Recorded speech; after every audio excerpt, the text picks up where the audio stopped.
Racing isn't easy, but experiencing it is. iRacing puts you in the driver's seat with the industry's leading sim racing game. Drive on laser scan replicas of the greatest racing circuits from around the world.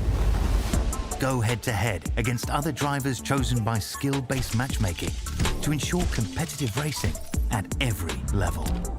Compete across all your favorite series. In officially licensed cars, engineered to deliver the most accurate driving experience possible.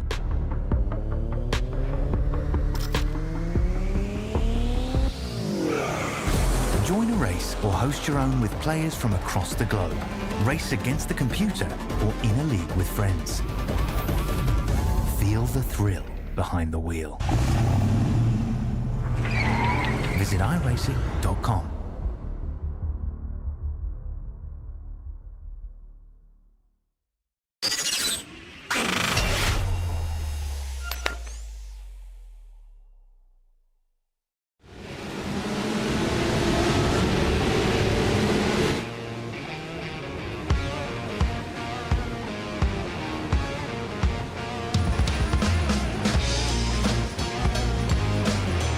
After the drivers last week went splashing around the track at Okayama, we head on over to week 3 of the Porsche Heuer Esports Supercup Contender Series from Laguna, Seca, home to one of the most iconic corners in all of world motorsport. Hello everybody, Paul Smith and Arjuna Kankapati here for you today. And Arjuna, the drivers certainly had a challenge last week. This week it's a completely different challenge. No rain, but to be fair, it doesn't rain very often around Laguna Seca, and when it does, it just adds to the allure that the track really has. And you mentioned the corner that it's most known for is the corkscrew, but it's not the trickiest, it's not the most terrifying at this track. It's going to be really interesting. I was here with Porsche for Rennsport Reunion last year. It was really cool, Paul, seeing all the vintage Porsche race cars.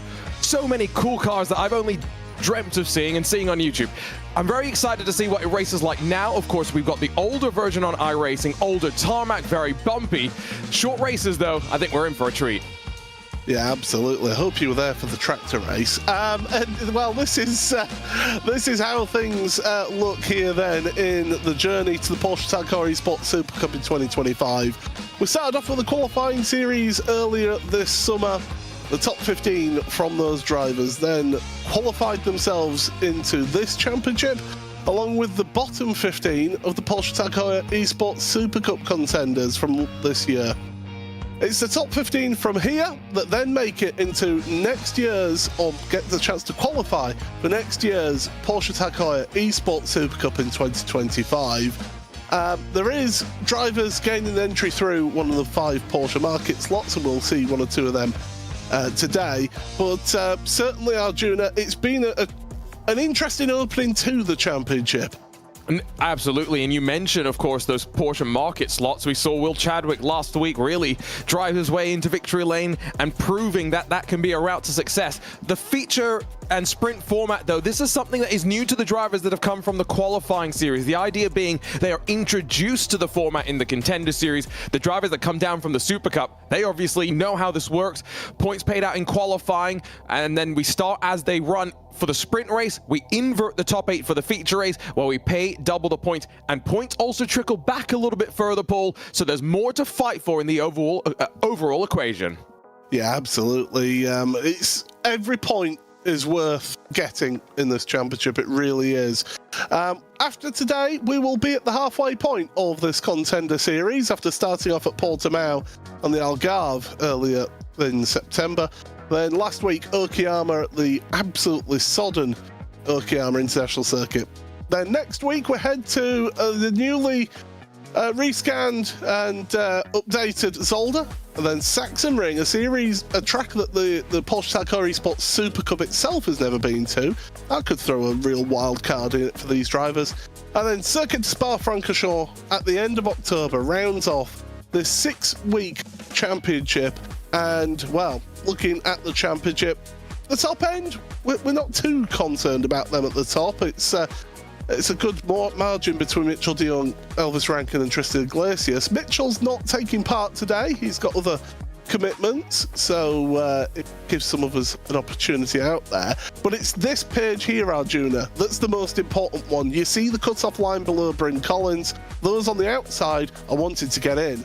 And it's really, really treacherous as well, right? Precariously placed, if you will, because we saw Dane Warren after the first round. He was up inside of the top 10. Disastrous round 2. Now on the outside looking in. So got to keep that in mind. We've got Aaron Vasquez back in the mix as well. He's not going to be doing every round of the championship. He missed last round. I think he'll be missing the next round as well. So he's got a lot to try and figure out as he tries to make his way into that top 15. But it's all to play for, Paul. Even if you just miss out. The expectation that we have every year is there's a couple of drivers that will choose to not come back to the Super Cup. So 16th, 17th, 18th, you've still got a chance. Make sure you're ready there to fight. Absolutely. You talked and touched on Will Chadwick. He was one of our Porsche market entries, winning the feature race. And do you know what? Last week, he looked good for it as well. He was pulling away at the front as well and did a tremendous job. And well, he's currently inside the qualifying positions right now. He's just got to keep that momentum going, hasn't he? Had a great chat with him at the Esports World Cup earlier this summer, or like at the end of the summer, I guess. We're in the fall technically, where he was driving for FaZe Clan in the Porsche, and he was saying that heading into the Contender Series, he was feeling confident. And Paul, Will's a driver that I think sometimes doubts himself, right? He sometimes puts that seed of uncertainty in his own mind, and it's good that he had that, you know, self-assuredness that, you know what, I've got the speed, I've been able to start putting some results together. Won the iRacing Nürburgring 24 Hours earlier this year in this Porsche Cup car with Heuer Esports. It was a stellar drive against some of the World Championship drivers he might be competing against next year. It's been really cool to see, but now, at this point in the season, he needs 2 more rounds of solid results before he can start to relax and start to think about 2025. Another driver has had a good start to his Contender Series is Carlos Fenolosa for Drago Racing, and he's been someone who's been a bit unlucky in the last couple of Contender Series that we've covered, Arjuna, especially last year, just missing out in the final week of the championship. But this season so far, he's got a solid run going, and he's doing well for him up inside the top 10. Yeah, and of course left. Oh, that's not exactly where you're meant to go, Carlos. Right as our director cut to you as well. Shame. But after leaving Altus Esports, he's linked up with Drago Racing, and I think he's found a good home. That Drago Racing team, let's not forget, they won a World Championship last year with Przemysław Lemonek in an open-wheel car, but this year we've seen them really deliver across of everything. They're in the IndyCar Pro Series as well on Thursday nights, and they've got plenty of drivers that have showed their speed in this Porsche Cup car. Only Nicolas Mateo and Carlos Fenolosa inside of the top 15, but let's remember one thing, Paul, as we get ready to head into qualifying. There were 12 Coanda cars coming into the championship. I don't know off the top of my head how many are inside of the top 10. What I do remember is that 9 of them are inside of the top 15 right now. It's 7 in the top 10 right now for Coanda. It helps that I'm able to see the standings from my position right now. But drivers will be getting themselves ready for qualifying here. And it's a tricky old track, is this, isn't it? There's very little room for any error here. You go wide a little bit, you're onto the dirt, and that's your 1 lap ruined. The only thing that I didn't get to do at Wrenchport Reunion that I really wanted to do was go and walk around the track, like the track itself. I walked around the places that you're allowed to go walk, but there was, on the first day we were there, they unveiled the brand new 911 GT3 Rennsport, the unrestricted road-going sort of GT3 idea, but it was so cool. The reason why you want to walk around a track like this, Paul, is you need to try and understand where the bumps are, right? Because the lines that you take are dependent on those bumps. They're going to play some games in qualifying, trying to warm up the tires. Don't worry too much about that. I think one thing to keep in mind here, the corner before the corkscrew, I say every time I commentate at a race here, that is the most difficult, that is the scariest corner at this track. Oh, absolutely. It is such a narrow line through there, and you've got to carry all of your speed uphill through that section of the track as well, heading towards the corkscrew. You can see Bryn Collins on screen, And look at how much he's having to work his wheel left and right to try and get some temperature into those tyres. He's also adjusting things behind him as well. It looks a busy old cockpit there for Bryn. Just a little bit, and this is just the warm-up lap. Let's not forget, he's still got to actually run his way onto the flying lap itself. Down through rainy curve here. Momentum, one thing that you are always trying to keep and to build through the course of this lap and maintain. It's a lap as well where it's so easy to snatch a tire, to lock up, or even on power down, slide the rear end around, things you cannot afford to do. Jump on board with Collins as we run towards the line and run down into the Andretti hairpin, the first braking zone of the lap. Yeah, onto the brakes, then it's downhill braking, so you've got to brake earlier than you imagine that you would do. Double apex left-hander at Andretti, run it out wide, get it up to the left-hand side, and then brake. Use the curb on the inside. Try and not touch the red sausage type curb on the inside of these two corners, but get as close as you dare to it, or else it will unsettle the car and push it out wide into the dirt. Heading towards turn 5, this is an important corner as well, to carry the speed through this left-hander all the way uphill now, and then it's this corner, turn 6, the most difficult corner on the track. Get that hooked in right. When you get it hooked up, it feels so good. Up then through the rear half straight to the corkscrew. You can't see it until there. That's when you see it. Get onto the anchors. Throw the car at the horizon, then just hope that it hooks up. Through this long turn 9, you always feel like you can carry speed when you can't. This corner, though, cambered in your favour. You can carry speed through into 10, and then finally turn 11. Such a clumsy, slow speed corner. Important to get the run out of the corner right. Don't get yourself an off-track instant point. Bryn doesn't look too happy with that lap. And so we'll see the time start to run their way on in as a couple of other drivers set up late in the session and now try, knowing what they've got to beat, to see what they can do. Josh Rogers, quite disappointing, I think, for him in qualifying, to be about 3.5 tenths or so off of Florian Lebigra, who's really made a bit of a statement over the course of this season. His Team Redline teammates not really here to support him in terms of being on the track. They're just watching and helping him behind the scenes and putting himself up front, exactly what he needs to do. Iglesias in the Coanda car alongside.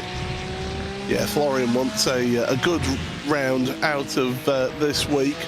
Roger Christensen following through the right-hander there. You can see the focus on his face as well. Just look at that, the little lean in as well. Looking up at different parts of the screen as well, maybe comparing how his Delta is doing compared to his optimal or his best lap time that he's done. And then onto the braking point and hard down the gears.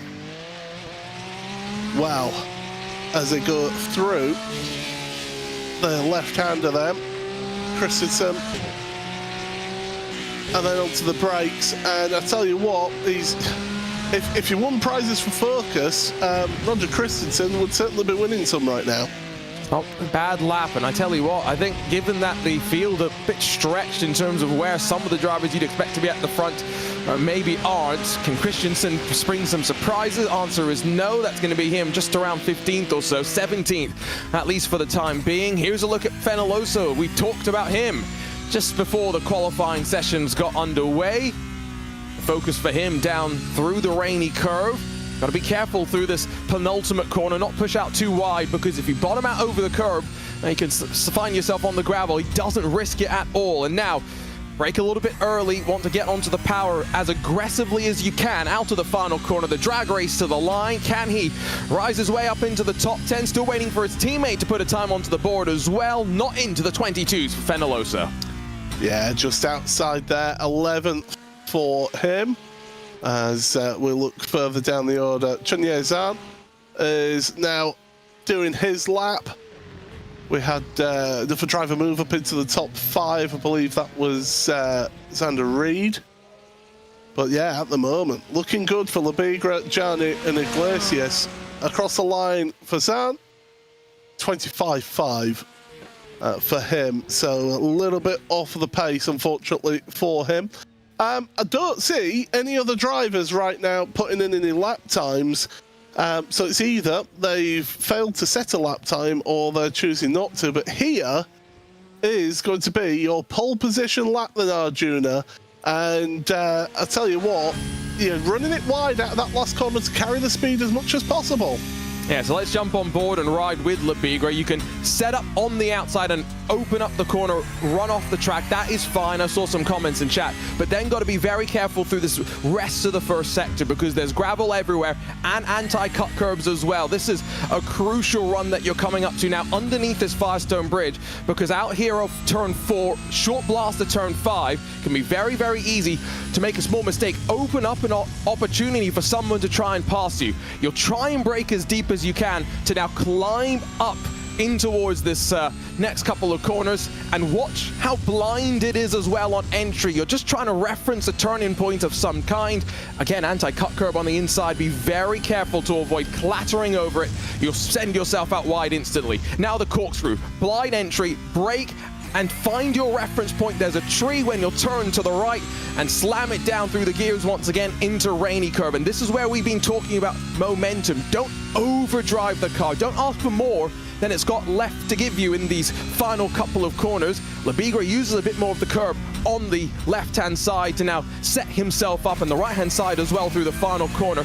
This is a driver that very much knew exactly where he could put the car, what his car could do, and Labigra on pole position here at the WeatherTech Raceway Laguna Seca. There we go then, that's how things stand.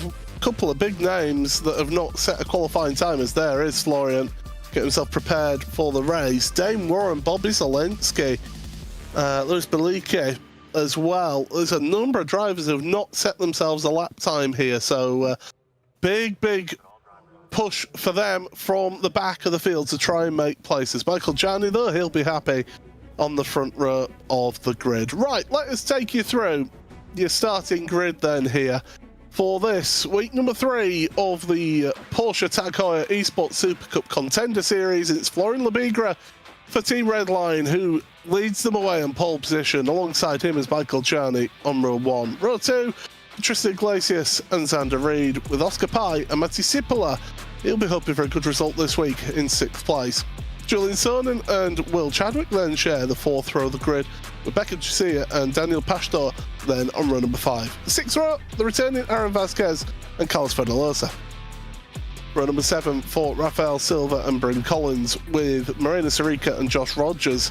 He'll be disappointed with that down there on row number 8. Row 9, Jakub Maciejewski and Elliot Veyron. 10th row of the grid then for Daniel Savini and Roger Christensen, with Nicholas Mateo, who showed real promise last week. Alongside him is Andrew Carone. And then it's Pascal Costa and Leo Gariboli then on row number 12. The 13th row, Chunya Zan, and then it's drivers who did not set a lap time. Elvis Rankin, Quentin Violate, Lassie Back, Simone Maria Marciano, Luis Belike, and then, as I say, Bobby Zelensky and Dane Warren at the very back of grid. Drivers forming themselves up on the grid for the sprint race then. We've got 30 seconds, Arjuna. Key to this one?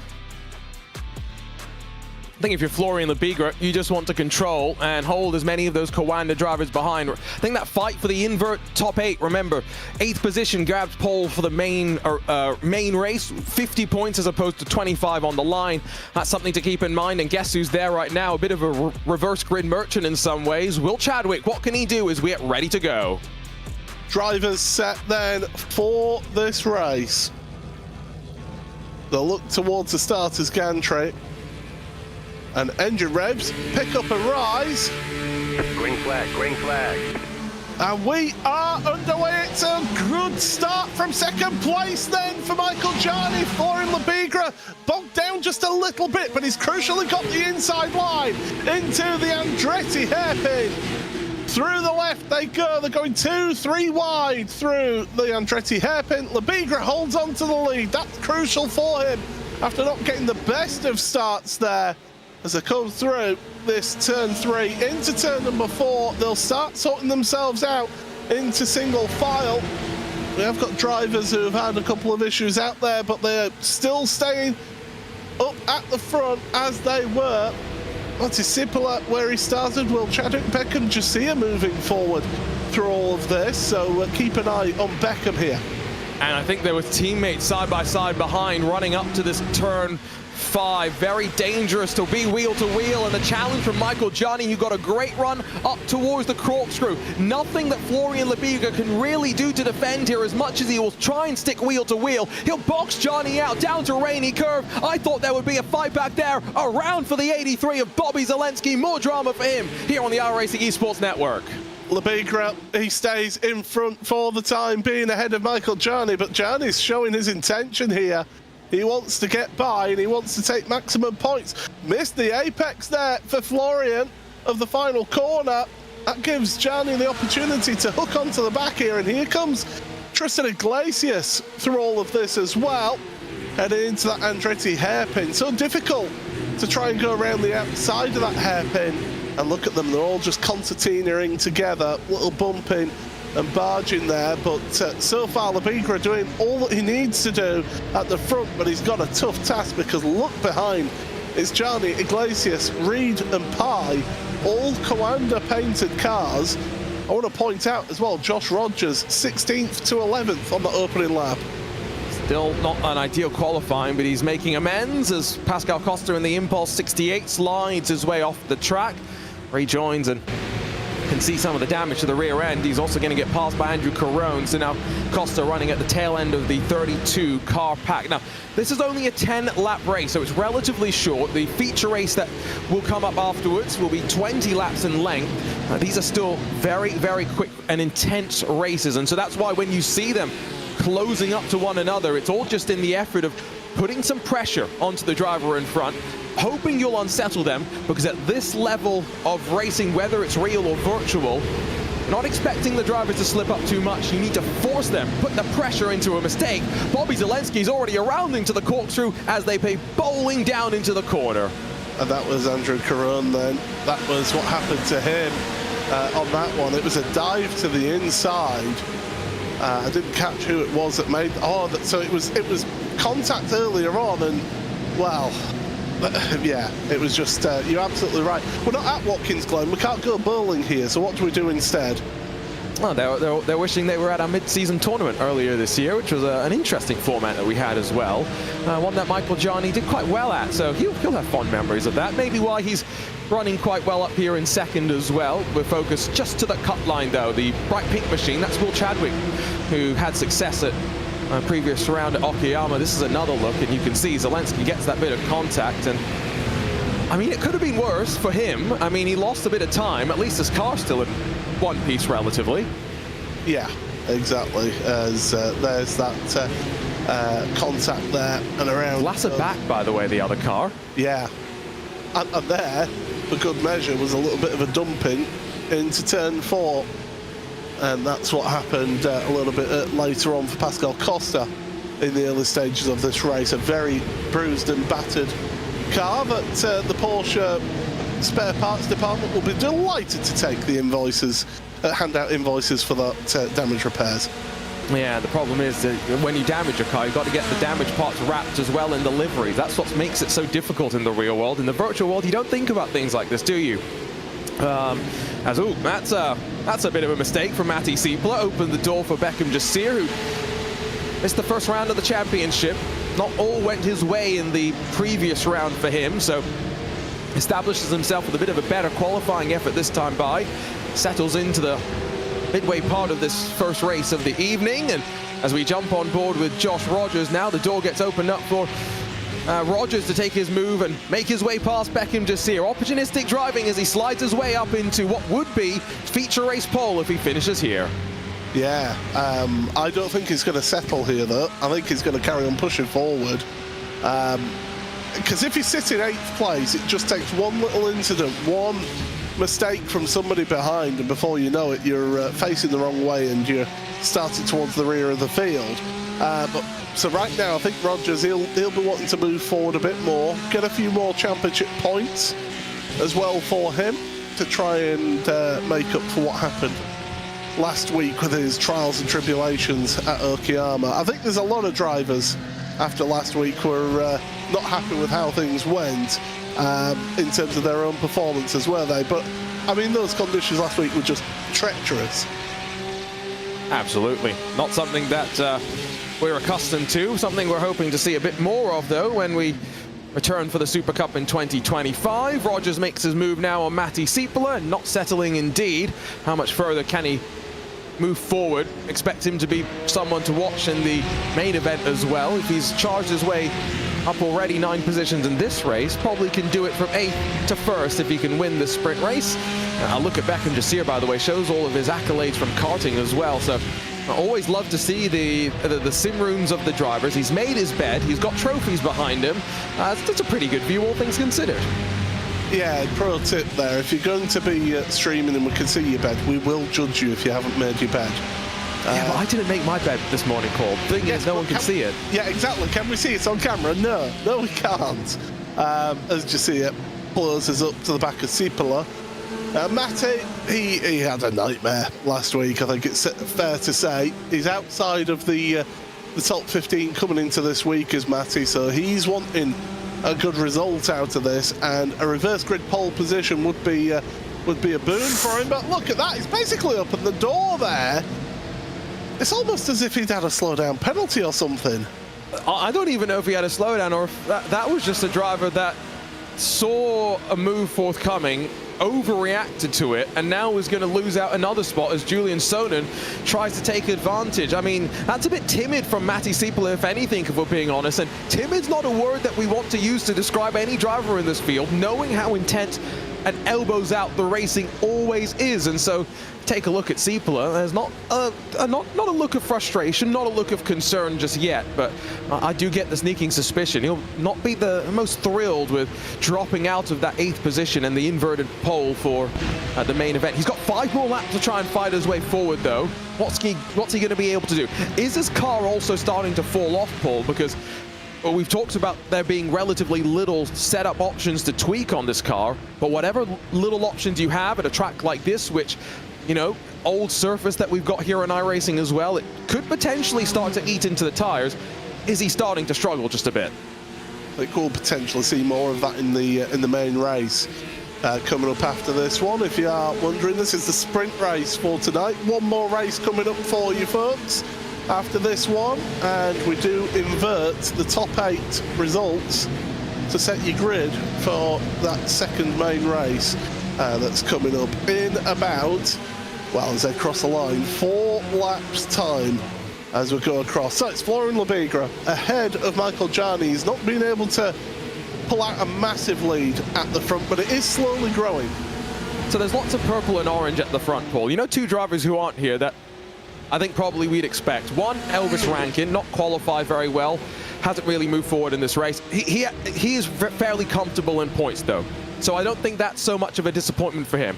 The driver that's going to be slightly disappointed, Dane Warren, down in 20th position, who's grabbing the final point available in the sprint race. Remember, the sprint race goes down to 20th for points, 25th gets points in the feature race. But for a driver who's dropped out of the cutoff after round 1 with a disastrous round at Okayama, he cannot afford another round like that. He needs to get the move on sooner rather than later.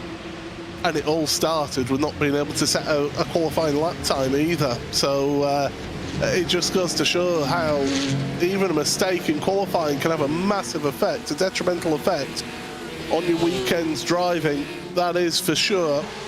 Well, as they carry on through the field. And yeah, Warren just ahead of Quentin Violate in that Apex Racing Team car. Josh Rogers gained 9 positions throughout this race. Nicholas Matteo is on, let's have a look, 5 places gained as well. So some big moves up the field for a few of our drivers, but Matti Sieppula down 4 places. He'll be a little bit disappointed with that, given where he started. Again, timidness, not necessarily the word that you want to be used to describe you in a field like this with these short races. To be fair, I think that's true of the Super Cup, both in the real and virtual worlds, right? These are cutthroat races with no margin for error, and that's why it's so great that there's no ABS, no traction control for these drivers as well, right? They are very much left to to try and get the most of what is a very, very difficult car, and a car that, even with ABS and traction control, I think I had a chat with, who was it? Someone who's driven these cars in the real world before, and he was saying that he had to adapt to driving the car with ABS for the first time. It was weird for him. And so, you know, that's something you never think about, right, Paul? Sometimes it's more difficult to add driver aids to a car because when you get so used to the lack of driver aids. Yeah, you do have to adjust your driving style. You're absolutely right there, and that certainly has effect too. You got this is where the adaptability of drivers can really come into play. By the way, live point standings as things stand at the moment is Tristan Iglesias to the top of the field. Chadwick Concerning at the bottom of the top 10. Rogers up into 7th right now. As things stand, as I say, that can always change. But there's the cut-off point. And Oscar Pye at the moment is looking strong. Just 1 point behind Bryn Collins outside the top 15 there as things stand. And Dame Warren, well, 17th, and he's only getting a solitary point so far. Yeah, this is not the day that he would have wanted. Oscar Pye's brought himself closer, but maybe not close enough, at least just yet. We'll be very curious to see how the next couple of races go. Of course, he's got a teammate in front of him, so I think for Coanda, there's going to be a bit of a game to try and just help their teammates out and not fight too much in amongst one another. As we get ready, though, to head on to the final lap of this race, Florian Lebiger, I said that qualifying lap for him, Paul, was important, knowing that he had plenty of Coanda drivers behind. He's the only Team Redline representative in the field. He's trying to join some of his teammates already in the Super Cup. And this has been a stellar drive so far. 9 laps without much mistakes. 1 more lap before a sprint race victory for him. He had to fight on those opening couple of laps for Michael Jarnett. He's had to earn this one. Not the best launch off of the start line either from pole position for Florian Lebiger, but certainly held on, showed his fighting spirit out there, and the Team Redline driver, as you mentioned, doing it alone, and he's just got about just under, or just over, should I say, half a lap to go here. He's not comfortable, but he's got a nice little gap between himself and Michael Jarnett. Tristan Iglesias, though, comfortable in that 3rd place ahead of Xander Reed, Oscar Pye. Will Chadwick and Josh Rogers, the 6th and 7th. And Beckham Jasir, inverted pole.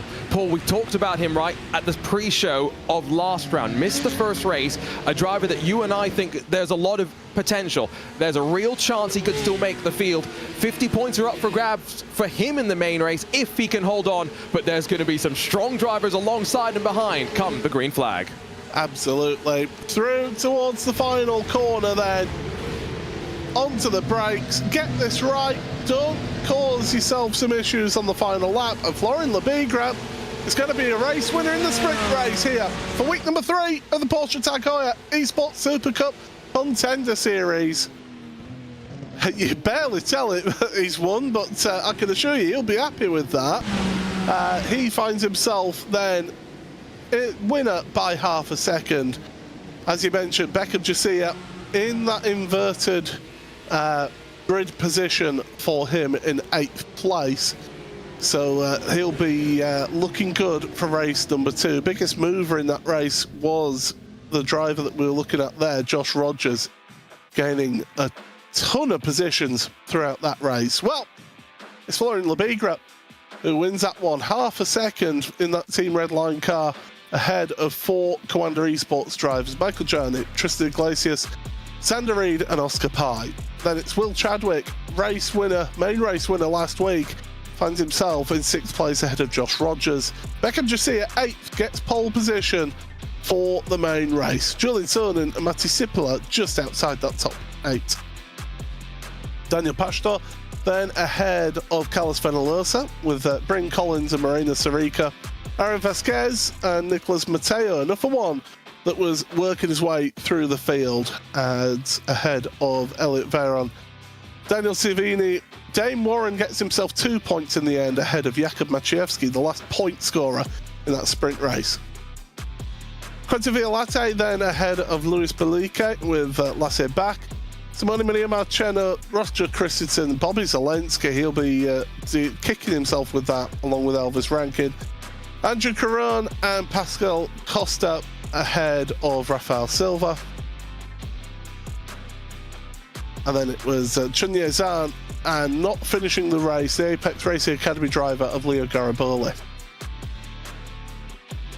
So that is the sprint race done and dusted with here. And, well, the drivers now will get themselves 5 minutes to be prepared, get themselves ready for the main race. Just having a couple of technical issues with Arjuna, so I'm afraid you're stuck with me. What have we got to look forward to then in this main race? Well, first of all, it's the inverted reverse grid, which is the main thing. And it'll be Becca Jacia starting on pole position. He'll be happy to be doing that. And, well, that Williams Esports driver got a good chance for a good result here. But alongside him, it's a hard charging from that sprint race. Josh Rogers then, he's going to be starting in that second place. I will say that Josh, he started further down the field, down in 16th, ended up in 7th in the end in that one. And so he had a really good run. He's shown that he can do some overtaking there. And as a welcome back, Arjuna, to our commentary booth, we're going to have an intriguing second race, main race, I feel. Oh, absolutely. I'm looking forward to this one. My internet held on by the narrowest of margins just to the end of the race, and then decided to make Paul's poor voice go for a couple of minutes. But we're back, we're all right. The joys of live broadcasting from all around the world. This is double the length of the race. I think we touched on that a few times, Paul, but why is that important? The balance of the car. It does shift in a race like this, and the teams that have been able to dial in the cars the best with the small adjustments they have available to them in a car that is limited in its setup adaptability, I think that's going to be something to keep an eye on, because we saw Rogers charge his way forward. I'm assuming probably used up a decent amount of his tires. Won't be able to charge as hard, I'm guessing, in this main race.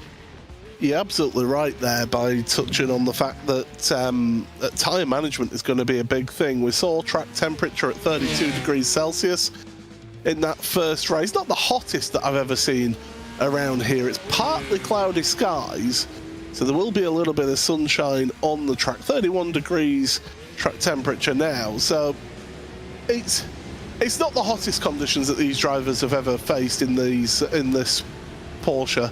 I think back to a race in Interlagos that Kevin Ellis Jr. won at, where it was 58 degrees Celsius. So, you know, we've seen some crazy temperatures in these cars, and tyre management, it can be key to whether you get yourself a really good result or end up dropping off towards the end of the race. And this track is, of course, not far from the coastline itself, so it does tend to get its fair share of fog and cooler conditions. I still remember last year when I was driving down to the track, I got to Monterey, the town, and it was just a wall of fog in front of me. Like, it was legitimately, I was thinking, how are they going to drive around the track like this? But that was late in the evening. During the day, it clears up a little bit more.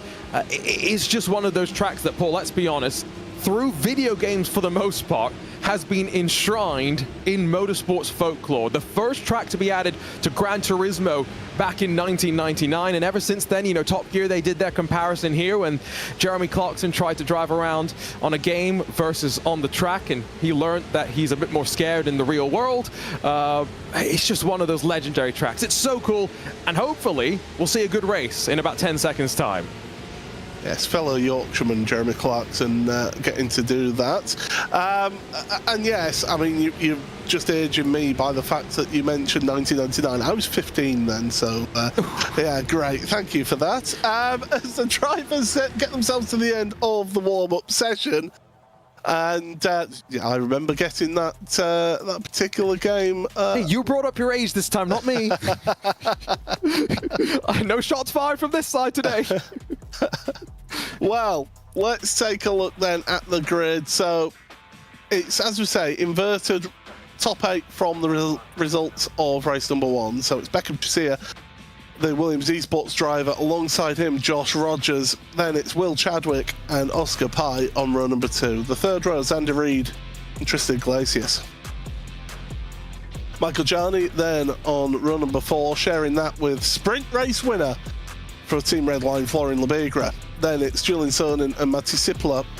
All these drivers now starting where they finished. Daniel Pashto and Carlos Fernalosa on row number 6. 7th row, Bryn Collins and Marina Sarica ahead of Aaron Vasquez and Nicolas Mateo. Then it's Elliot Veyron and Daniel Savini rounding out row number 9. 10th row, Dane Warren and Jakub Maciejewski ahead of Quentin Violate and Luis Belice. Then it is Lasse Bach and Simone Maria Marcheno. Drivers further down the field getting involved in instants in that first race. Christensen, Zelensky, Rankin, Caron, Costa and Silva. Then at the very back of the field, Zahn and then Leo Gariboli, who's had a difficult time stepping up.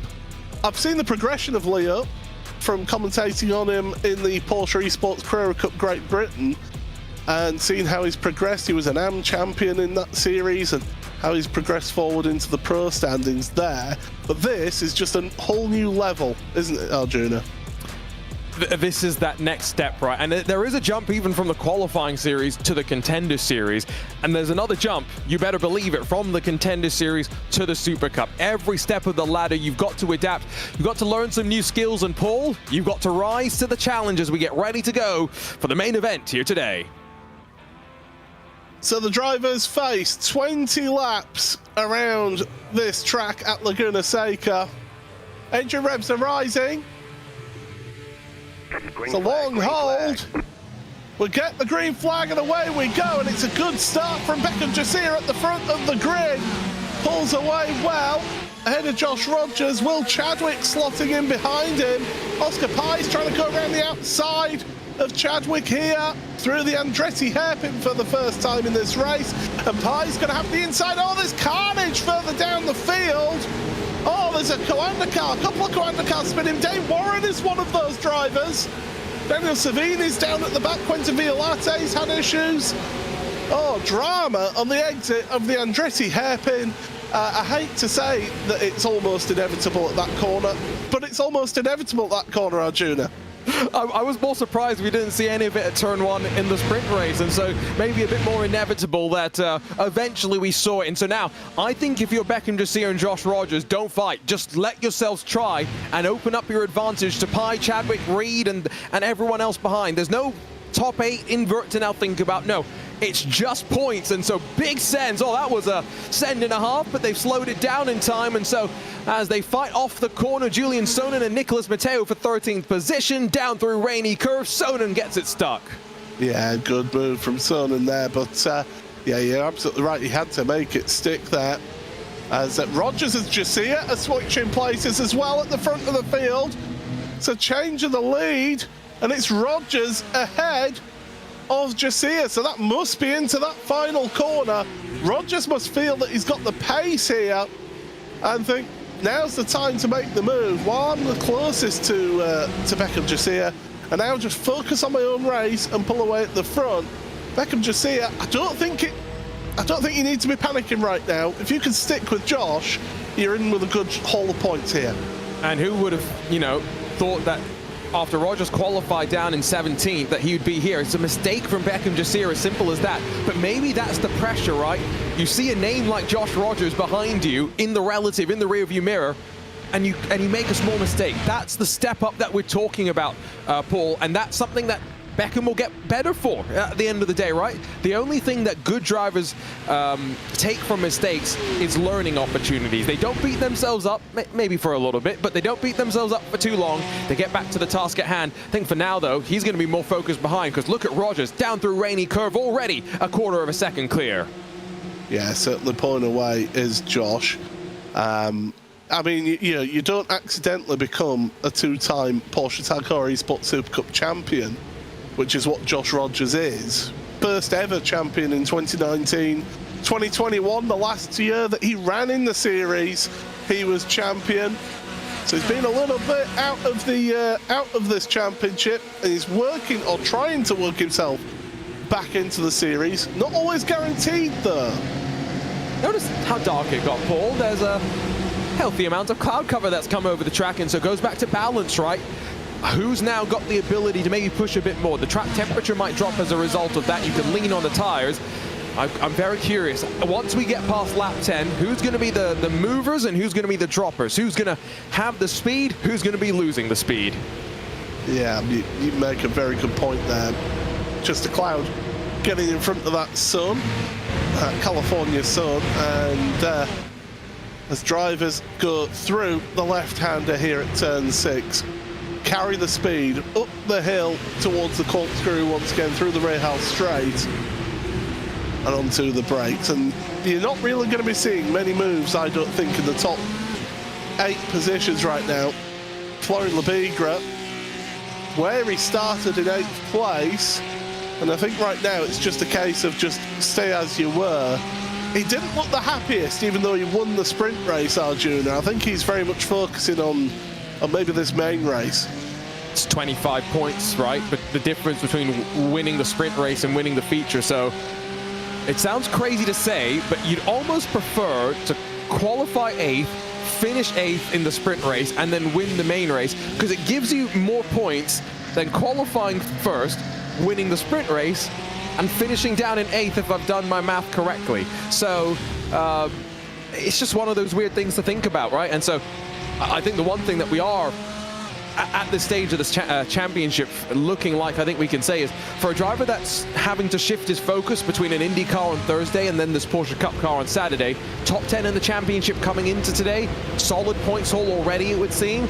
He's doing a great job. This is exactly what he would have wanted at this point in the championship. Yeah, certainly. It's just getting the results. You've got to get the results and keep the consistency in a series like this. We're seeing how Dane Warren, after having a bad week last week, only just getting 2 points in that first race, finishing 19th. He's down in 29th right now as Dane, after having issues on the opening lap of the race. And that's the thing, if you qualify yourself further down or start the second race further down the order, you're in the danger zone, aren't you? Here we go, here's replays. Well, lap 1, 3 wide. Who's going to get the worst of it? To Quinton Violati in the Apex Racing Team car. He was on the inside and somehow got sandwiched with one of those cars that he was alongside with. Couldn't quite figure out exactly how that even went down, but I think that's just turn 1. The concertina, this view from up above, you can see some sends further up through the field as well, so people weren't taking no for an answer by any means, and it just kind of runs a lazy line, maybe a bit too high through the double left-hander and into the gravel as well for Daniel Savini, who has not had the easiest Contender Series by any means. Here's what happened to Warren then. So it's all going to check up on the corner exit then. He makes contact with the 44, and then it's his teammate that makes contact, Elliot Veyron, who makes contact with Dane Warren. And it was Aaron Vasquez then that he made contact with. Here we go from up above. So he hits Vasquez, Vasquez hits Veyron, and then it's Veyron that actually hits Dane Warren. So kind of a little bit of a karma there effect. What goes around comes around. I think that is something that is a true saying in motorsport for the most part. Much like we say with traffic, right? It gives and it takes, and for the most part, it equalizes out. There is this sort of karmic retribution that, for the most part, you do tend to see in the world of motorsport. As we look at the points as they sit on the right-hand side, again, a reminder: De Jong not here, so he's gone from leading in the points to now being what, 45 behind new points leader Tristan Iglesias. Does have a quite considerable 21-point advantage over Florian Lebigra. That is almost a full sprint race victory. Certainly is, yeah. So Iglesias right now at the head of the field, but when we go to the second page, Bryn Collins, who's just in the cut line, Sipila now 10 points as things stand. Well, Sipila, Maciejewski and Beckham Jasiah. So Beckham Jasiah with the run that he's having this week so far, after missing the opening round and after having not the best of races last week, moving himself up in towards contention for a qualification spot here. You know what I'm getting a great idea for right now? This is going way off the reservation, but to be fair, I stayed up till 3 last night commentating on the iRacing Bathurst 1000, so I'm already a bit delirious from that. But we've got plenty of gravel here. Mitchell de Jong's off doing rallycross this weekend, right? Porsche, I know you're listening to us in chat. Can you loan us a couple of Porsche Dakars? Can we get some sim racers out to Laguna Seca? And can we have a slalom course set up the corkscrew? But like, I'm not talking about the track. I'm talking about on the infield, the climb to the corkscrew. Let's have a one-on-one tournament and let's see who the best sim racer is off-road. I get the feeling it'll probably be Mitchell de Jong. And I think if we're going to be proposing that, then we need to make sure that there's representation for the broadcast team as well out there in person. I think we need to test it. Fair. Yeah, test it first. They did do that at Wrenchport Reunion, Paul. They said, was it Porsche Cayennes? I think they were Cayennes. So you could get a shuttle ride up to the corkscrew. The problem was the line was so long, and I didn't want to wait because I'm impatient, as people sometimes tend to be. So I ended up walking up, which felt like a great idea until I was winded at the very top, and then had to try and slip and slide my way down to the very bottom because it was very loose sand. Gotta say, this perspective does not tell you how drastic, how severe the elevation really is when you're there in person. There speaks somebody who's had to walk to the top of the corkscrew, and well, I'm somebody who's speaking from the experience of walking up the Eau Rouge Radion section of Spa, so I've got that experience myself of steep climbs at racetracks, and as somebody who's maybe not the fittest, not as fit as he used to be, I certainly struggled with that one, that is for sure, but I think most people would struggle with that. Yeah, GT3 car is flat over the top of Eau Rouge and Radion now, which is absolutely mind-blowing. If you put me on a bike, I would definitely not be flat all the way. I'd probably stop unless I got enough of a run-up and I was going fast enough that I didn't have to pedal to go up the hill. I think I'd probably roll backwards, but that's neither here nor there. Matti Siepela, we talked about him being timid in the first race. We're about halfway through. Has he just been biding his time right now? Can he start to be a bit more aggressive? As they sit right now, first through 7th positions, there's only 2 non-Coanda cars as Labigre goes off the road, hits that inside curve, and we know how brutal it can be. He doesn't run wide. The door gets open, though, for Bryn Collins to take a look. Oh, my goodness, and in one quick moment, turn number 6 takes a victim right there. That's why we say it's the most difficult corner on the track. And Labigre now needs to just keep his focus. He can't let himself get upset with himself. But it's so easy if you turn in just that little bit of, say, 6 to 8 inches earlier, you just clip that inside sausage curve and it just pushes you wide.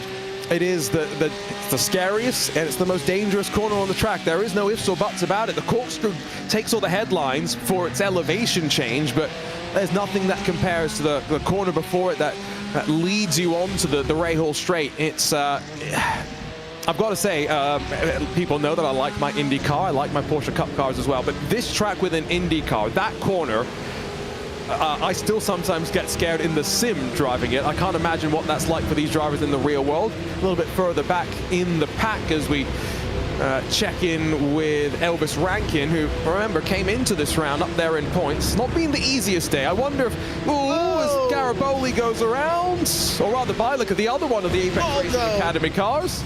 And I think there's a couple others who've got caught up in that. Costa is one of those as well. Lasse Bach and Luis Belique both have black flags. And yeah, that's quite a big one. And the problem for Leo Gariboli there is you hold your brakes, you're told, hold your brakes, be predictable in where you are. He just gets the slightest of touches from behind, and then he's holding his brakes, he's let the car go forward, and that's brought him onto the racing line, and bang, wipes out 2 cars. Well, you say the car rolled forward. Yeah, that is so, and I think the real issue here is look at Pascal Costa on board. He's got no idea what's happening until it's too late. You can see the hook to the left as he tries to avoid it by That time it's way too late. There is no chance that he was going to get out of that one. Just unfortunate to say the very least. Still though, focused on Moreno Seca and Elvis Rankin all as we get ready to hit the halfway mark of this main race. Yeah, and well, it's Elliot Veyron who was one of those involved. It was a grid and go car on the inside there of Costa, which meant that there's nowhere that you can go in that situation other than just hit the brakes hard and hope that they get out the way. But yeah, big contact there. In the real world, that'd be a safety car. You'd possibly be looking at potentially a red flag for debris. But here in the sim, we carry on racing. And what racing we are getting. This is Moreno Seca in 16th place then. We'll look at him from his onboard camera. And behind him, under pressure then, from the recovering driver of Elvis Rankin. Elvis is had it tough this race, I think it's safe to say, but it's a gain of 9 positions for him. But Seca, well, he's experienced in this in Porsche Heuer Esports Supercup. He won't be just a walkover. He needs a result though. He's 11th in points coming into today. Elvis Rankin tries a bit of a pinch and a squeeze, but a bit too early on the turn-in and has to back out of that, open up the steering wheel as they work down to the entry of the corner. Moreno Seca just going to place the car exactly where he needs to go. Points go down all the way to 25th, so they're still fighting over, you know, a decent share of points at this point. And that's one thing at this level of motorsport. There is only ever going to be one winner in the field of 33 drivers, 32 here racing today. If you finish 5th, that's still a pretty good finish. If you finish 10th, that could still be a very good finish. You can't beat yourself up if you're not winning or being on the podium in every single race. That's how Diogo Pinto won his championship a couple of years ago. Oh yeah, absolutely. Just grinding points out, grinding out results, and yeah, that gets you, results gets you prizes. And it's why I mentioned last week, I did say it last week, in a race like we had last week where there was a high attrition rate, even if you're miles behind, you get yourself a penalty. You just carry on and get yourself whatever points that you can do. Here's Will Chadwick, speaking of last week, feature race winner last week, finds himself in 4th after losing that place at the start to Oscar Pai, and he's been able to hang on to the back of that Contender Esports driver. Sim racer lean in effect for several of these drivers. Will Chadwick known for his lean. Again, I think this is what exactly he would have wanted right after last week, the win. Just continue to put in some solid finishes and keep himself inside of the top 8 of both the sprint and the main race. You can't really ask for much more than that, because this is what you and I were talking about last week. Whoever wins the Contender Series championship, that will be something that is very much something they'll be proud of. But it's not that important. The only thing that's important is getting to the Super Cup, being one of the 15 or so drivers that get the call up from this series. So whether you're 1st, whether you're 15th, doesn't really matter, because you start from the same point, 0 at the start of 2025. Look at the points on the right-hand side. Tristan Iglesias still at the front. It certainly is. There's a live championship points as things stand right now. And yeah, as we drop down the order, and Jakub Maciejewski then 11 points behind Bryn Collins now. So Collins, in moving forward, is just helping himself be a little bit more secure in that top 15, but it's still fine margins, and we've seen how just a driver can have just either one really bad week or a really good week for somebody as well, can really turn things around in this Contender Series. Yeah, what's the maximum points that you can get? 85, I guess, technically, right? If you qualify on pole, grab the sprint race win, so that's 10 and 25, and then 50 for the feature race as well. But I think that's going to be rather hard to come by in this sort of a championship, with the stakes being what they are, and the therefore willingness and the propensity of drivers to battle being just that little bit higher. As we look at Maciejewski's on board, you can see his name card over his shoulder from the Esports World Cup. That's one of those things from the in-person LAN events, Paul, that it's always great that the drivers are able to take home, right? Anything that has their name on it, you know, reminds them of where they were. Always cool to see that little bit of memorabilia being taken back home. Do you know, I never get memorabilia from in-person events. Really? No, because they always do like little gift bags and things like that for the drivers and the competitors, but they forget about us media people as well. The Porsche USA, they treated me nicely. I've got a Gran Turismo Vision GT diecast somewhere. There's like one of 250. Porsche, you need to treat Paul better. Porsche. Yes. Well, as we carry on here, Will Chadwick still putting the pressure on Oscar Pye, but Xander Reed, Tristan Iglesias behind, along with Michael Jarney. I think it's pretty much just them staying as they are. Matty Sippala, though, he'll be feeling a little bit better. I think he would be disappointed in how he lost that top 8 position in the sprint race. Getting back into the top 8 here, I mean, it's nice, but he would have preferred to have been starting right at the front of the field. No, 100%. And he's not inside of the top 15 right now, right? So he needs the points. He doesn't want to leave it to the very last race of the season. That's asking for a lot. I would not want to be put in that place, to say the very least. And you know, a counterpoint to that, right, is look at Rogers. I'll just bring this point up again. Struggled in qualifying, right? Was down in 17th, fought his way forward in the sprint race, took advantage of that reverse grid to start on the outside of the front row for this 20-lap main event, and it's pulled away a gap up front. And I think at this point we can start to say we're expecting Josh Rogers back in the Porsche Esports Supercup in 2025. And so we've got a bit of a fight. Are we going to get Josh Rogers or Sebastian Jobe as the first ever 3-time champion of the series? Flip a coin. I have no idea. I have no idea. What I find really interesting, and it's an interesting stat, is nobody has ever been able to defend their championship in the Porsche Taycan Esports Super Cup. It's never been done back to back. So could you have Sebastian Jobe? Bearing in mind, look at how that his team, his team, and also the Team Redline team all sort of worked together to try and help their teams perform best in that championship. Will they rally around Sebastian to maybe say, right, come on, let's get you a back-to-back and get you a 3-time championship?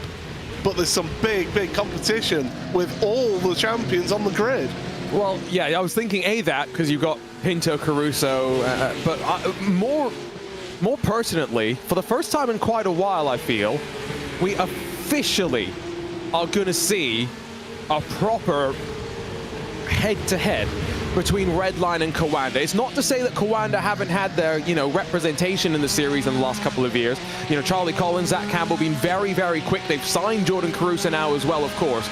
But it's now even more, right? It's more drivers, more resources being put behind the program. And so if we end up in a situation with, it's a 30-car grid, and basically between 15 and 20 of the drivers are Kawanda and Redline affiliated, can you imagine what that's going to mean in terms of the games, the shenanigans, and everything that we're going to get, Paul?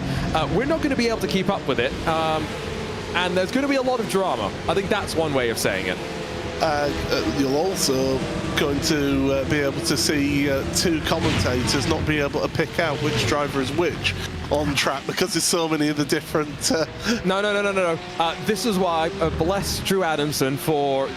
Yes. You're only allowed 4 cars to look similar before you've got to change your paint scheme. So at least there's a little bit of a helping hand for the commentators in the booth.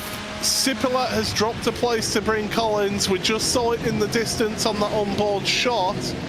So I think it was turn 6 claiming enough a victim there, just pushing out wide. Has to slow down that little bit, and that allows Bryn Collins to move up into the top 8 here in this main race. No, you do touch a good point there, but they're still all working together. And you can guarantee that I will still get names wrong of cars. Yes, 100%. See, now, what we clearly need to be able to do, Paul, is we need to convince the drivers to put their... Do you remember the car that I ran in the All-Stars last year? As we look at what Sippala did, and a small slip up, well. one position loss. We need the Kawanda drivers to all race a car with their face on it. I mean, that is certainly something. It might cause people nightmares, and we have to have a warning before the start of the broadcast. But at least we can tell who is who. Yes, that's true. Yes. Josh Rogers, 4.5 seconds is his lead at the front as we've got drivers off. Oh, that was Iglesias. Iglesias, my goodness, what's happened to him? That's down at turn 5. And I tell you what, very lucky on the rejoin not to get collected by, I think that was Aaron Vasquez in the Apex Racing Team machine. He doesn't look like too much, the brief shake of the head. I'm almost 100% sure, Paul, that was all by himself. Self-inflicted mistake. As they go through, then I'm sure we'll be rewinding the tapes, getting the Betamax in order and getting that ready for a replay. But yes, certainly, here we go, the Iglesias. Oh, he just got too hot into the brakes, into the corner. Fortunately, iRacing have changed the gravel a couple of builds ago, which means that he didn't end up in the wall. I think that was helpful for him. Yeah, and I guess, you know, at the very end of the day, he had the points lead by quite a margin, didn't need to fight too hard, and so now it leaves some of the others to try and grab a couple more points as a result of that. Maybe Bryn Collins, Florian Lebigra stacked up behind Matty Cipolla, 3 laps to go, including the one that we're on right now, and look at the cut line. Bryn Collins right now, 12 points in front of Matty Cipolla. Does he think it's worth the risk to try and move his way forward? They've got Florian Lebigra behind as well. Let's not forget, he will want to atone, Paul, for the mistake slightly earlier in this race. Well, Cipolla actually made it past Bryn on this lap as well, so Cipolla getting back ahead and getting himself up into 7th place. So certainly Cipolla up 3 places, Bryn Collins up 5 places, Elvis Rankin up 10, Bobby Zelensky up 8. You got Andrew Caron up 7, Rafael Silva up 8 as well, down towards the bottom end of the top 25 out there. But yeah, those live standings with that cut-off, Bryn Collins actually losing points now to Matty Cipolla, so that's a 2-point change between the two of them switching positions. And all it takes is one mistake like that, and suddenly the margin up front suddenly somewhat smaller. Does that mean that Iglesias has got a bit more pressure on his shoulders? Because I'm looking at Elvis Rankin, I'm still trying to figure out exactly why he's a little bit off the pace today. He has moved up in this main race, started down in 27th spot. He's up in 17th, but given the start to the season that we saw from him, right? 1 races in both of the opening 2 rounds. Was this one where he took his eye off the ball slightly? Maybe there were some other things to prepare for and focus on. But Tristan Iglesias, is he going to have that sort of a mindset shift coming up in the next couple of weeks? Who knows? These drivers always have a fairly busy schedule. 1 more lap to go next time by, though. Is Will Chadwick going to try and fight his way forward onto the podium to close out the day's proceedings? I think if I'm Will, I only make the move if there's an opportunity. If you don't want to force it and get yourself a penalty through this, there's the live standings on the right-hand side of your screen right now. Tristan Iglesias still at the front, provisionally ahead of Michael Gianni, Florian Lebigra. Rogers up into 4th place now in the championship as things stand. Final lap has started, and it's Josh Rogers who's leading by just over 5 seconds over Beckham Jacia. And then Jacia is a further just under 3 seconds ahead of Oscar Pye, who's battling away with Will Chadwick right now. This is for the final step on the podium, Arjuna. As I say, I don't try and force the move here if I'm Will. You're thinking, okay, you're not expecting a move from behind. If there's an opportunity, I'll take it. And very important, Paul, to consider, right?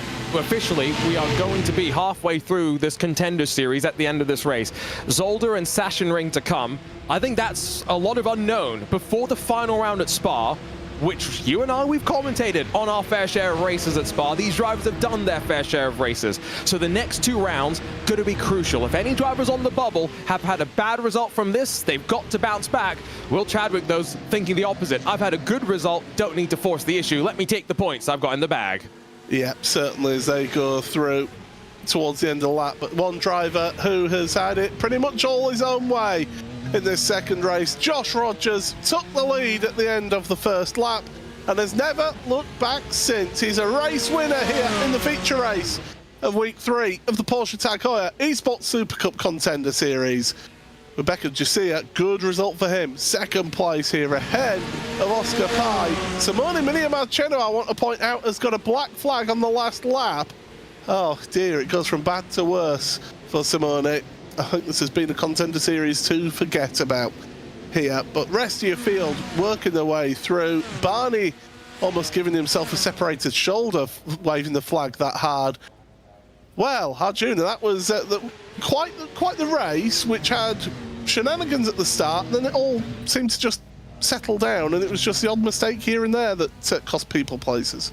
And just a reminder, even if Josh Rogers qualifies poorly, you can never count him out. Remember, started down in 17th, ends 30 laps of racing after charging his way all those positions forward, and a well-earned result for him as well, as we reach the halfway mark of this Contender Series, Paul, and we're not far away from 2025, not far away from knowing which drivers will make it to the Esports Supercup. Certainly. Let's take a look at the provisional race results then for the main race of the Porsche Heuer Esports Supercup Contender Series Week 3. And it's Josh Rogers for Contender Esports who wins by 5.5 seconds over Beckham Garcia in second place. Oscar Pye makes it a Coanda 1-3 here today, finishing third ahead of Will Chadwick in fourth. Sander Reed in fifth ahead of Michael Gianni, Matti Sipola and Bryn Collins, with Florian Labigre in ninth ahead of Daniel Pashto, rounding out your top 10. Carlos Venalosa then in 11th ahead of Julian Sonin in 12th place. Nicolas Mateo and Aaron Vasquez are the next two drivers, ahead of Tristan Iglesias, who had that moment down at turn number 5. Moreno Sarica and the hard-charging Elvis Rankin, 10 places gained in that race, in 17th ahead of Bobby Zielinski, Jakub Maciejewski and Roger Christensen. Then it's Rafael Silva ahead of Dame Warren. Bad day at the office for Dame Warren. Andrew Caron with some points in 23rd ahead of Quentin Violate and Leo Gariboli. Chunye Zhang finishes officially ahead of Simone Miniamarcello, and then drivers who did not finish: Elliot Veyron, Lasse Bach, Pascal Costa, Luis Belique and Daniel Savini, your 32 drivers who took to the start of this race. Well, Arjuna, it's a story of two races there, really, isn't it? And it was all about starting at the front of the field to get yourself the best result. And less chaos than last week, Paul. I wonder what changed. Was it the weather? Oh, yeah, no, we didn't have any of that pesky rain today, and the drivers seemed to enjoy the grip that they had as a result of that one. And the points shaped up very, very finely right now as well. I think that's what's making this a really fun Contender Series. We've had, yes, some drivers look strong, but no driver has, in every race, been consistent, stayed out of trouble. And even though Rogers has fought his way back, yes, and in a very, very comfortable position, I think the next couple of rounds, some tight tracks, qualifying's a big jeopardy question to wonder. We're in for a real treat with Circuit Zolder up next. Yeah, certainly. We're hoping to speak to a couple of your drivers here this evening after that event. But yeah, Zolder's going to be quite an intriguing round of the championship next time out, that is for sure. We do have 3 of your drivers awaiting an interview, so why don't we go and speak to the main race victor, Josh Rogers, who'll be with Arjuna Kakapati.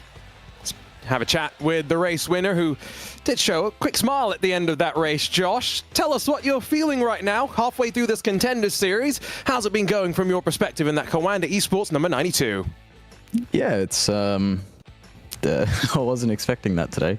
After qualifying P16 with a mistake, I was just going to try and salvage what I could, but the car felt amazing. Honestly, massive credit to everyone in the team for all the work that they've put into it. Not only this season, this week, but also in the qualifying series. This really set us up well for a strong result here. And yeah, I don't know. I felt really good. I felt comfortable pushing and attacking, which is something that I didn't really feel in the last rounds. And I also, I don't know, just I felt one with the car today, which was nice. Does it help that you've been able to focus a bit more just on iRacing, I guess, in the last couple of weeks? Haven't had to split your summer, jumping across sims, or is that maybe not such a factor from your perspective? No, I think it's okay. Honestly, an important skill as a sim racer is to be able to jump between sims. Naturally, there's racing going on everywhere, but no, I feel comfortable jumping back into iRacing again. Yeah, obviously it's something different to get used to, but ultimately being able to adapt is an important thing. And yeah, I kind of. I don't know. It doesn't really feel like I've been away for so long. But no, it feels good. And hopefully, you know, we can continue this momentum and get back into the championship where we've had so much success. Looking forward to seeing how the rest of the Contender Series goes. Josh, we'll see you next week as we roll on for the second half of the season. Cheers. Thank you. From Josh Rogers to Beckham Jasir in the Williams Esports number 12. Beckham, a great result for you. How are you feeling right now, of course, putting the car on the podium and really showing some strong pace over the course of the day? Yeah, it's definitely a better round than the Okayama round. We struggled a lot in Okayama. But yeah, I'm happy to get in the top 10 in the quali. The pace wasn't the best. The setup we probably could have worked on a little bit, but it was good effort from everyone in the Williams team. I'm very happy with the pace we had. And so what's your thinking right now going into the second half of the season? Of course, Okayama, a bit of a struggle, didn't see you in round one, so a bit on the back foot, but we know the speed is there, the potential is there. What are you going to be looking to show us in the second half of the season? Honestly, just consistency I think is the key here. Just getting into that reverse grid top 8 is just the goal right now in these races. So yeah, I'll just try to be consistent. It's exactly what you want to hear from a driver getting ready to push himself into the back half of the Porsche Tag Car Esports Supercup Contender Series. One more chat with Oscar Pai in the 54 Coanda Esports entry. And Oscar, great to see you on the podium and being able to work your way forward in that second race of the day. How are you feeling with the Contender Series now 3 races done, with 3 races still left to go? Oh, we can't hear you, Oscar. Do we have a copy? Yeah. There we go. My bad. Yeah, quite happy about this result. Yeah, it was first 2 rounds. I missed first round, so obviously it wasn't ideal. And then second round was, you know, with the rain, a little chaotic. Like it was hard to stay on the track and also to make moves. And so yeah, having a good round here is pretty nice.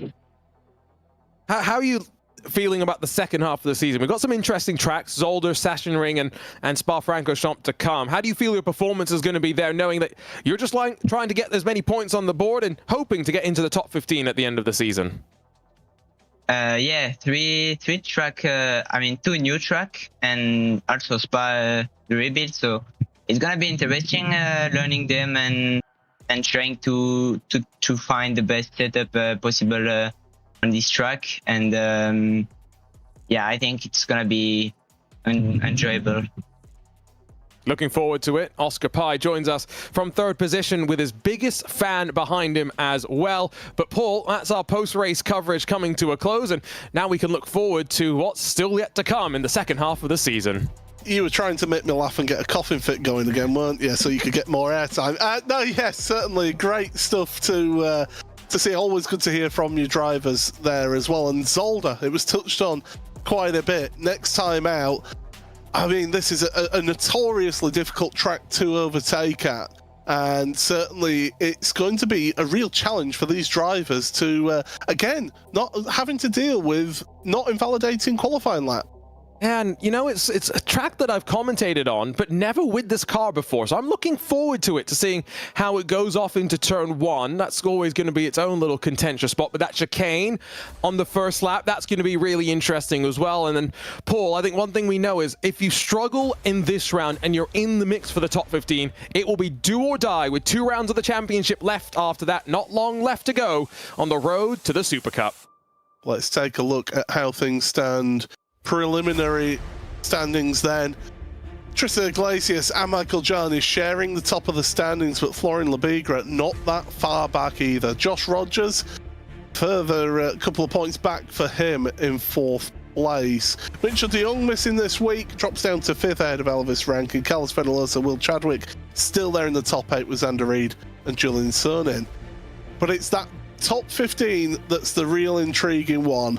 And you look at it right now, Matteo, Seca and Collins, only a few points covering those drivers. But then those drivers on the outside looking in, Sipala, Maciejewski, Jasia. You'd have to say those drivers need a good second half of the season, along with Dane Warren down in 20th. I'll go out on the limb and say Beckham Jasir is in the Super Cup next year. Now, if he's in the top 15, not quite sure about that. He might still be 16th and make it in, but that's the sort of margin that we're going to be talking about. 3 points between 13th, 14th, and 15th. Paul, we could end up in a situation where it's one position that determines the cut line, determines who is in the Super Cup in the fight for $200,000 next year. Well, it's been a pleasure to have you all company here today. From myself, Paul Smith, Arjuna Kankapati with Hugo Luis behind the scenes on production. We will see you next week at the same time, same place for round number 4 of the Porsche Heuer Esports Supercup Contender Series. But from everybody here, it's goodbye.